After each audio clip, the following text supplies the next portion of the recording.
40th floor. A maintenance worker stood in front of the most powerful woman in the city.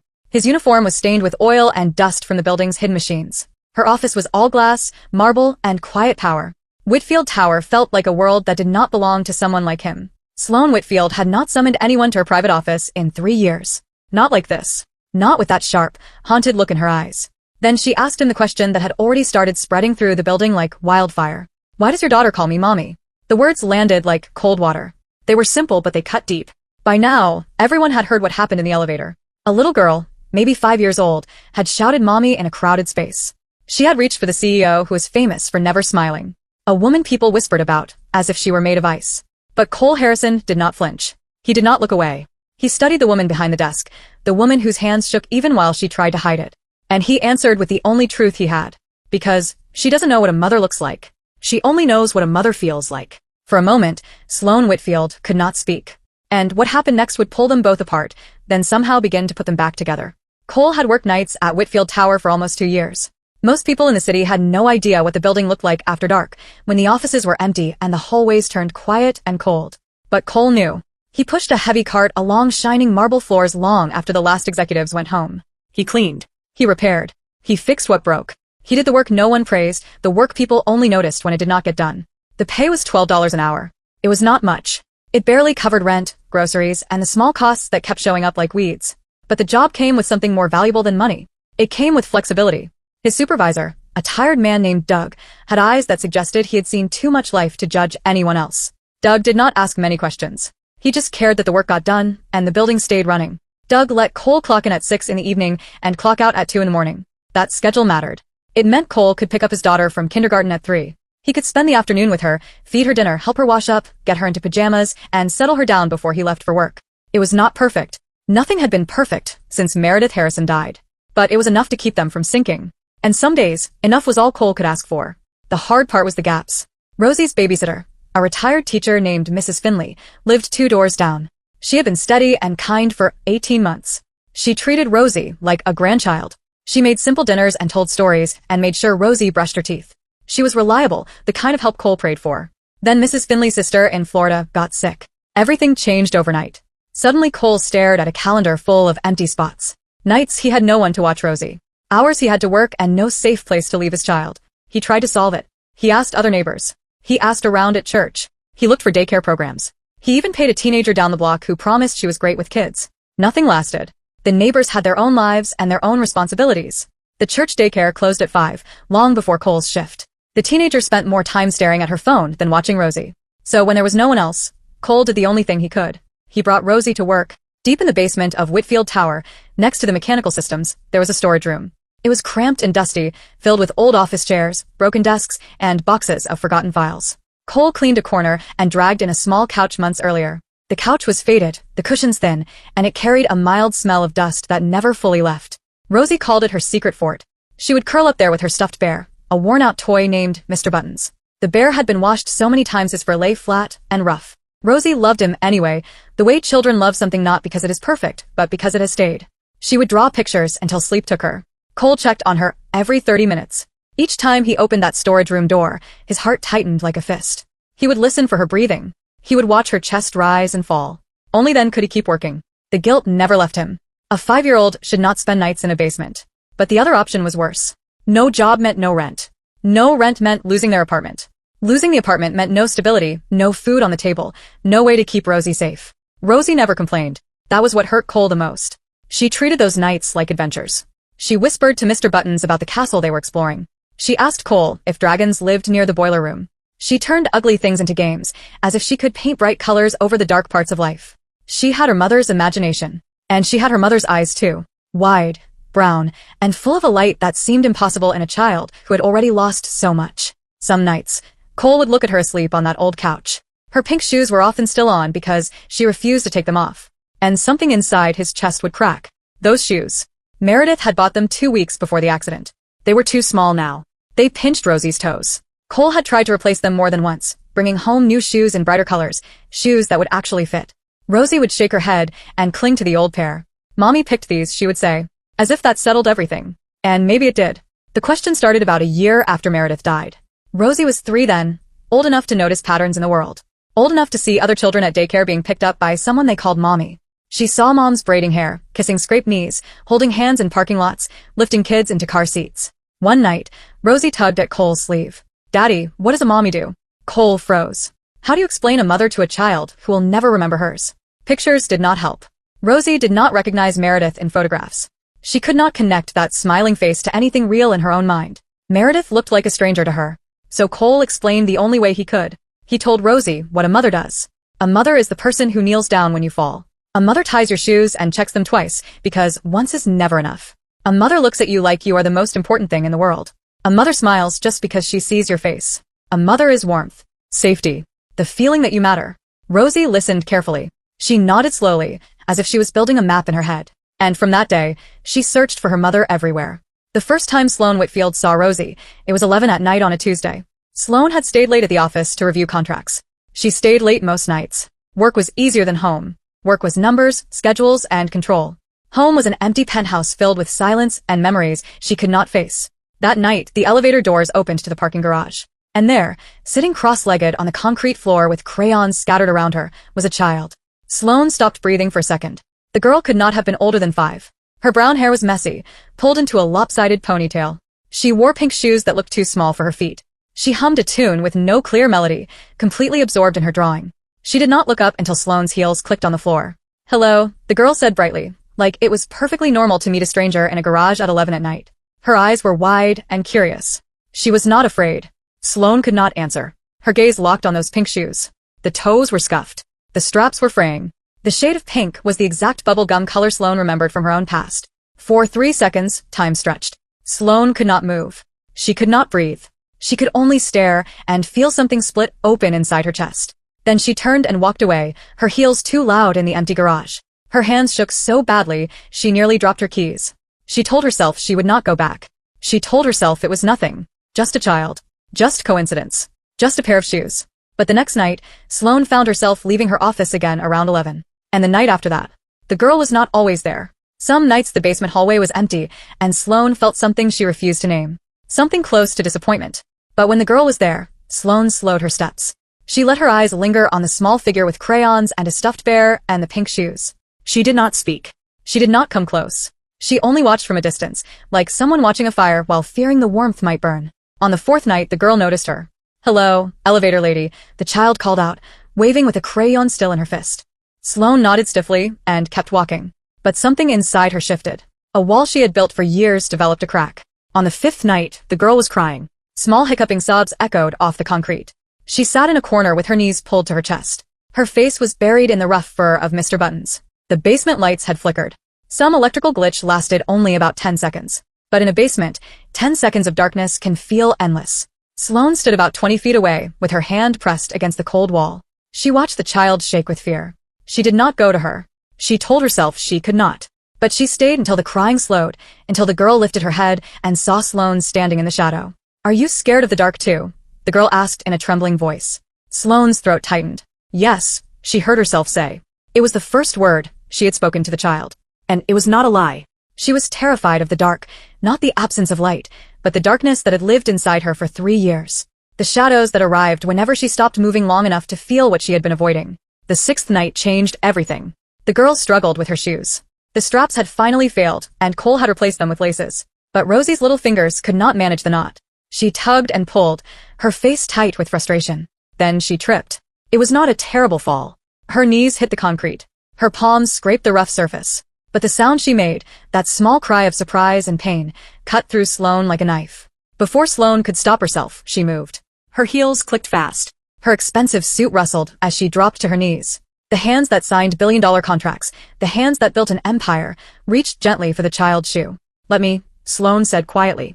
She tied the laces slowly, carefully, methodically, the way she used to do every morning for her own child before school. When she finished, she tugged the laces once. Then she tugged again. Once was never enough. That was what her daughter had always said, laughing as Sloan double-checked the knot. Sloan's fingers trembled as she set the child's foot back on the ground. The girl looked up into Sloan's face and asked with innocent calm, "Are you a mommy?" The question hit Sloan like a blow. For a moment she forgot how to breathe. She stood up too quickly, knees protesting, heart slamming against her ribs.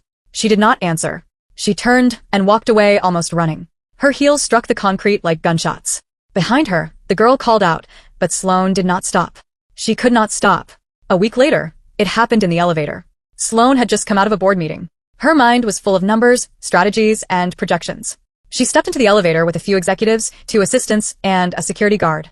On the lobby level, the doors opened again. A maintenance worker stepped in, pushing a cart, and with him was a little girl. Rosie saw Sloane, and her face lit up like sunrise. She pointed straight at Sloane and shouted at the top of her lungs, "Mommy." The elevator went silent. Everyone stared. Sloane felt the blood drain from her face. The maintenance worker looked horrified. He grabbed his daughter's hand and whispered something urgent. But Rosie was not listening. She leaned toward Sloane with joy, as if she had found something precious she thought she had lost. "Mommy, you came back," her eyes seemed to say, even if her mouth did not speak every word. The doors opened at the next floor. Sloane fled. She did not remember pressing the button. She did not remember pushing past the staring faces. She only remembered locking herself in her office and sliding her back against the door, chest heaving. The word echoed inside her like a scream. Mommy. Nobody had called her that in 3 years. Nobody would ever call her that again. Because her daughter was gone. Wren was buried in a cemetery across town, wearing her favorite pink shoes, because Sloane could not bear to see them sitting empty in a closet. By noon the next day, whispers filled every floor of Whitfield Tower. The CEO and the maintenance worker. The Ice Queen and the mystery child. Sloane heard fragments everywhere. Conversations stopped when she approached. Assistants glanced at her, then away, as if pity was leaking through their professionalism. Sloane noticed everything. She always had. She hated the new look people gave her now. Not fear. Not respect. Curiosity. Pity. Questions she could not answer because she did not understand them herself. That afternoon, she called her head of HR. Find out who the maintenance worker is, the one with the daughter. I want his name and his file. Everything. Her voice was cold, the voice she used for hostile negotiations. Within an hour the file arrived. Cole Harrison, 38. Widower. 1 daughter, age 5. Night shift maintenance. Strong performance reviews. No complaints. Sloane stared at the photo clipped to the file. A man with a strong jaw and tired eyes. The kind of tired that comes from carrying grief and responsibility at the same time. She recognized something in his eyes. She had seen that same look in her own mirror for 3 years. Bring him to my office, she told her assistant. Now. Cole had never been above the 20th floor. When the elevator climbed, the numbers felt like a countdown to punishment. He had scrubbed his hands in the basement bathroom 3 times, but he still felt grease under his nails. Invisible proof of where he belonged, and where he did not. The doors opened to a reception area that looked like wealth turned into stone. Marble floors. Crystal lights. A view of the city that made everything below look small. The assistant did not meet his eyes. She pointed to a door at the end of the hall and left. Inside, Sloane Whitfield stood behind her desk like a commander ready for war. She was taller than Cole expected. Her cheekbones were sharp. Her blonde hair was pulled back tight. Her suit looked like it cost more than his car. Her eyes were gray, like winter storms. Cole had seen those eyes in the portraits in the lobby. But in person, they were different. In person, there was something behind the cold surface. Something wounded. Something trying not to show weakness. Mr. Harrison, Sloane said in a clipped, professional tone. Do you know why you are here? Cole swallowed. I have an idea, ma'am. Your daughter, Sloane said, like the word hurt her mouth. She has been coming to work with you. That breaks policy, and every safety regulation this building has. Yes, ma'am. I know. I'm sorry. I am not interested in apologies, Sloane cut in. I am interested in an explanation. Then she asked again, slower, as if forcing herself to say it. Why does your daughter call me mommy? There it was. The question Cole had feared since the elevator. He could lie. He could say Rosie was confused, that she called many people mommy, that it meant nothing. But Cole looked at Sloane standing there in her armor of power, and he noticed the tremble she tried to hide, the tightness in her jaw, the way her eyes flicked again and again to a shelf behind her. On that shelf was a glass case. Inside it, something pink. You think I told her to do it, Cole said quietly. It was not a question, Sloane replied. The thought crossed my mind. Her voice was sharp, but brittle, like glass under pressure. A single father working night shift, barely getting by. Then suddenly his daughter calls the CEO of a $2 billion company mommy in front of witnesses. That is quite a coincidence. Something rose in Cole's chest. Not anger exactly. Protectiveness. Pride. Ma'am, with respect, I didn't even know who you were until last week. Rosie calls you mommy because she thinks you are one. That is the only explanation I have. That is ridiculous, Sloane snapped. I have barely spoken to the child. I know, Cole said. That is what makes it complicated. Cole glanced at the glass case again. The tiny pink shoes inside. Understanding settled cold in his stomach. Do you know how my daughter defines mommy, Ms. Whitfield? Sloane's expression flickered. What? Cole's voice steadied, the way it did when he read bedtime stories. Her mother died 3 years ago. A car accident. Rosie was 2. She does not remember her. No memories, no face, nothing.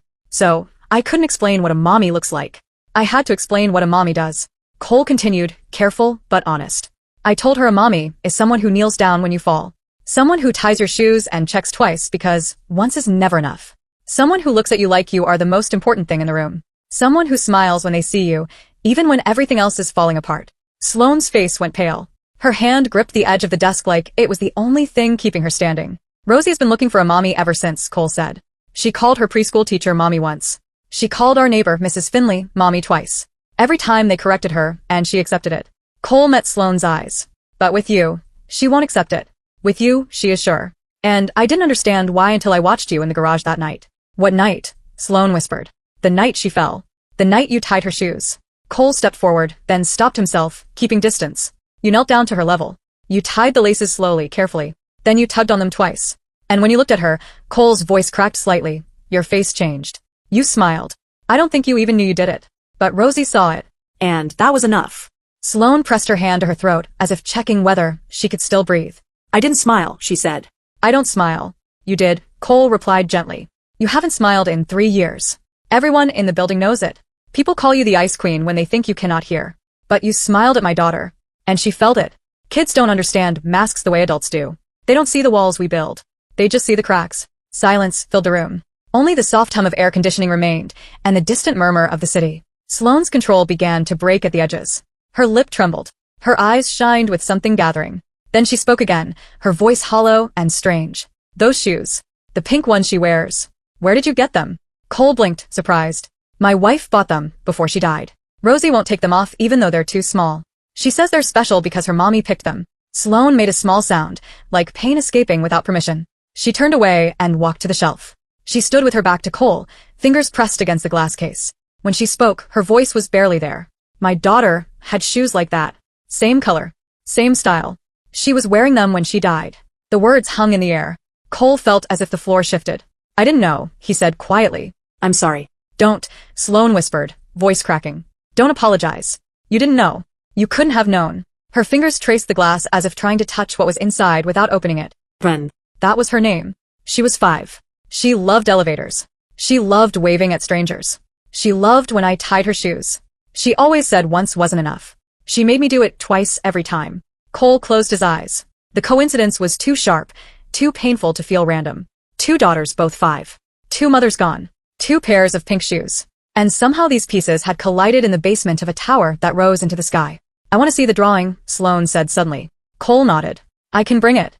Just bring it, Sloane said, still facing the shelf. Then her voice softened into something Cole had not expected from her. Please. The drawing was in crayon. The colors were bright and a little smudged where small fingers pressed too hard. 3 figures. 1 tall stick figure with brown hair labeled Daddy. A smaller figure with a triangle dress labeled Me. A third figure stood inside a rectangle with buttons on the side. An elevator. The third figure had yellow hair and a red mouth shaped into a smile.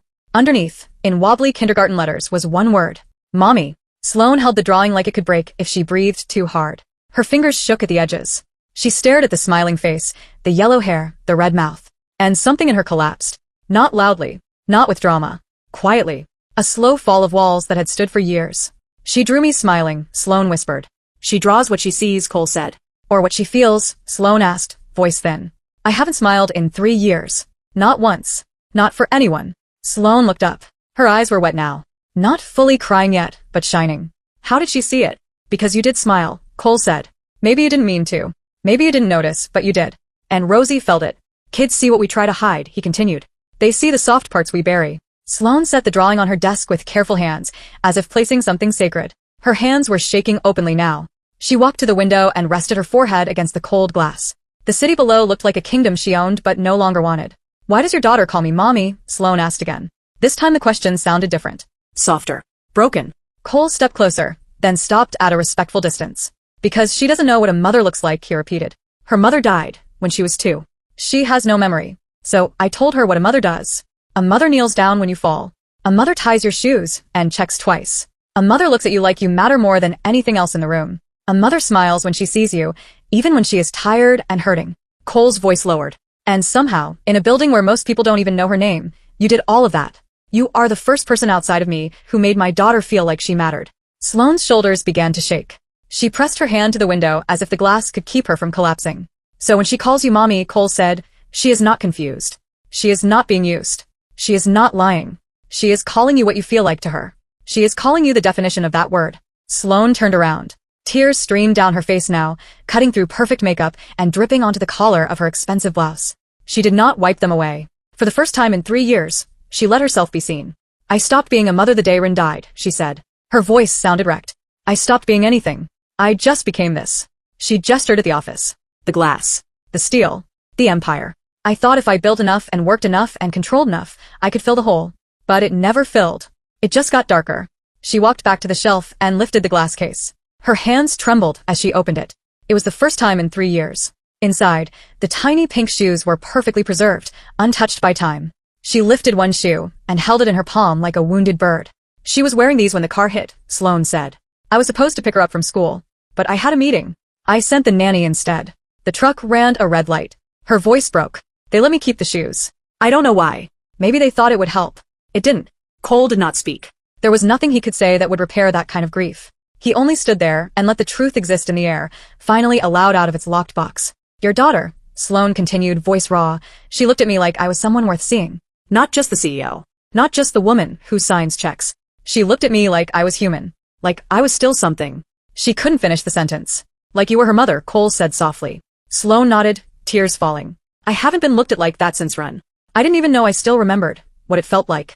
But your daughter looked at me, and it woke something up. She pressed the shoe to her chest. She saw something in me I thought was dead. She called it by name. Silence settled again, heavier this time. Outside, the city kept moving, unaware. Then Cole spoke carefully.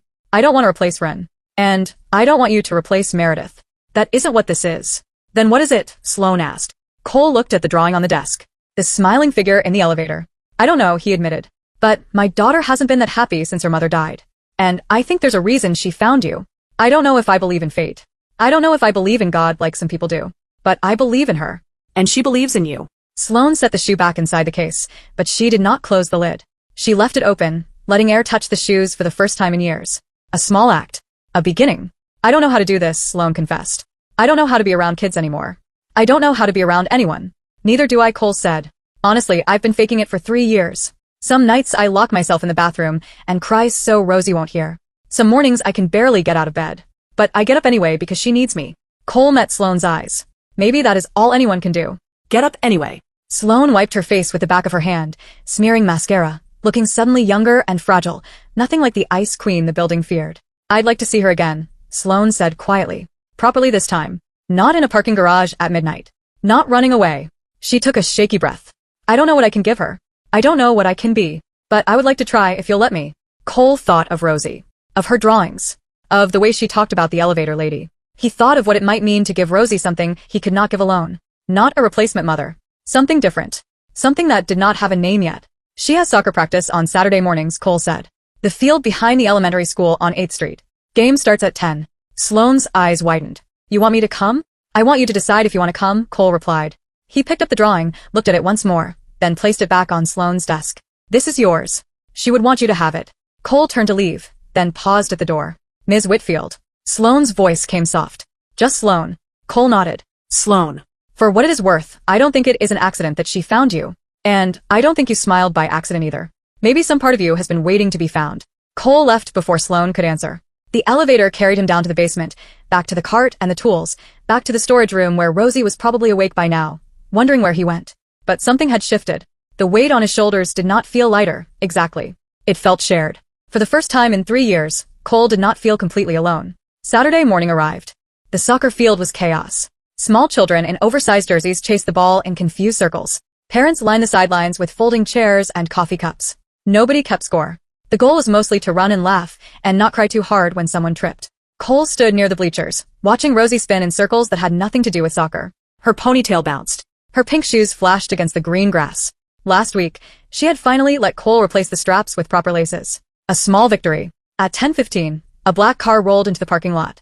It was the kind of car that did not belong here. Sleek, tinted, expensive. Cole watched the door open. Sloane stepped out. She was not wearing her power suit. She wore jeans, a simple white blouse, and flat shoes. Her hair was down, soft waves instead of a tight twist. She looked different. Softer. And terrified. She walked toward the field slowly, like each step was a question. Cole raised a hand. Sloane nodded back. She still did not smile, not yet. She looked too nervous to smile. Cole understood. This was not a boardroom. There were no contracts here. No rules she could control. This was something harder. This was showing up. Rosie did not see her at first. She was chasing a butterfly, ignoring the ball completely. Then someone cheered, and Rosie looked up toward the sidelines. Her whole face changed. "You came back," Rosie yelled. She sprinted across the field, dodging other kids like they were cones. Her coach shouted something confused behind her, but Rosie did not stop. She hit Sloane at full speed and wrapped her arms around Sloane's legs. Sloane froze. Her hands hovered in the air, unsure. Cole watched, heart tight. He saw Sloane's war with herself. The fear, the grief, the hope. Then Sloane's hands lowered slowly. She rested them on Rosie's back, gentle and careful. "I came back," Sloane whispered. Rosie looked up, eyes shining. "Are you going to watch me play?" "Yes," Sloane said, voice cracking. "I'm going to watch you." Rosie grinned with bright trust, then grabbed Sloane's hand and tugged her toward Cole. "Come sit with Daddy. He brings the good juice boxes." Sloane let herself be pulled.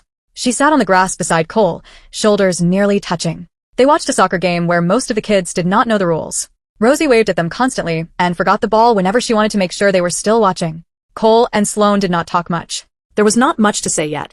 But when Rosie accidentally scored her first goal, she was trying to kick a dandelion. Both Cole and Sloane jumped up. Both cheered. Both clapped until their hands hurt. Rosie ran toward them, arms raised in triumph. Sloane knelt down to meet her at eye level. "You did it," Sloane said.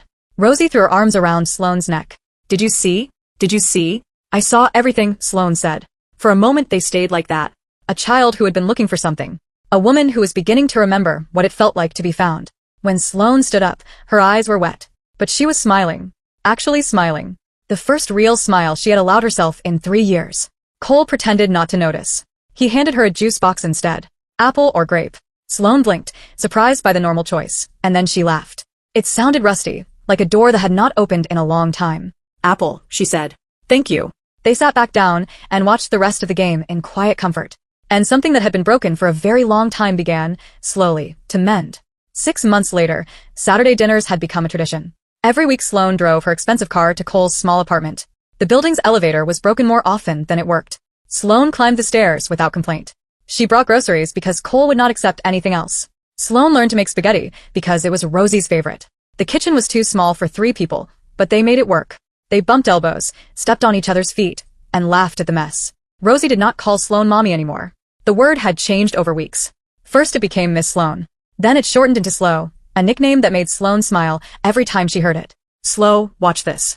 Slow, try my drawing. Slow, can you do my hair like yours?" Small requests. Ordinary moments. The pieces of a relationship that did not need a perfect label to be real. Tonight, Sloane knelt in the hallway, helping Rosie tie her shoes before bed. The pink shoes had finally been retired. They were placed in a special box in Rosie's closet, beside a photograph of Meredith.